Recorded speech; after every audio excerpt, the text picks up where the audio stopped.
Félicitations. Oui, félicitations.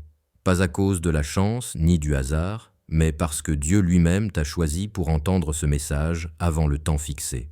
Si ces mots te parviennent avant le 29 octobre, sache que ce n'est pas une coïncidence. Tu es positionné, préparé et appelé par un dessein divin. Il n'y a pas de hasard lorsqu'il s'agit de Dieu. Tout ce qu'il permet d'atteindre ton cœur porte une mission spirituelle, et celle-ci porte le poids du destin.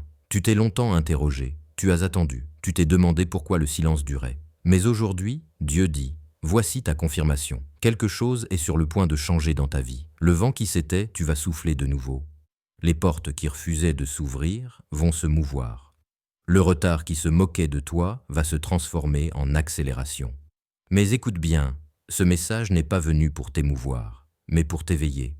Avant le 29 octobre, quelque chose d'invisible s'aligne dans le royaume spirituel. Dieu a inscrit ton nom sur le calendrier du changement. Il agit discrètement mais puissamment dans l'ombre. Et si tu entends ceci, c'est parce qu'il t'invite à participer à ce qu'il prépare, non pas comme spectateur, mais comme instrument choisi de transformation. Trop longtemps, tu as douté de ton propre timing. Tu as regardé les autres s'élever tandis que tu attendais. Tu t'es senti caché, oublié, invisible. Mais Dieu cache ceux qu'il veut honorer plus tard. Il voile avant de révéler. La graine est enfouie avant de fleurir. Tu as été enterré, non pas rejeté, mais protégé. Dieu veillait sur ton potentiel jusqu'à la saison de la manifestation. Et cette saison, mon ami, approche maintenant. Chaque miracle divin commence par un avertissement. Chaque basculement s'annonce par un signe. Et ce message en est un. Dieu ne laisse jamais la destinée te surprendre sans un murmure. Si ces mots t'atteignent avant le 29 octobre, c'est ce murmure. Celui qui précède la tempête de bénédiction, la voix calme avant le tonnerre du miracle. Ton attente n'a pas été vaine. Ta douleur n'a pas été inutile. Chaque larme, chaque prière, chaque nuit de silence a été enregistrée au ciel. Dans les ombres, Dieu te façonnait pour une scène que lui seul pouvait bâtir. Et maintenant, la scène est prête. Beaucoup pensent que les bénédictions tombent au hasard, que le succès est une coïncidence.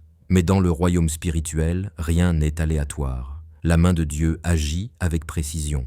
Il fixe les temps, il ordonne les saisons, il prépare les moments où ton obéissance rencontre son dessein. Et tout change. Si ce message t'a trouvé, c'est que tu te tiens à une intersection divine. Ce n'est pas une saison pour la distraction. L'ennemi tentera d'embrouiller ta vision avec le bruit, la peur, des émotions inutiles, des gens inutiles, car il sait ce que tu ignores. Ton moment ne frappe pas deux fois. Ce message est ton rappel. Reste vigilant, reste fidèle, reste enraciné en Dieu. Quelque chose s'approche, tes yeux ne l'ont pas encore vu, tes oreilles ne l'ont pas encore entendu, ton esprit ne peut encore le concevoir, mais ton âme le ressent. C'est pour cela que tu es agité ces derniers temps.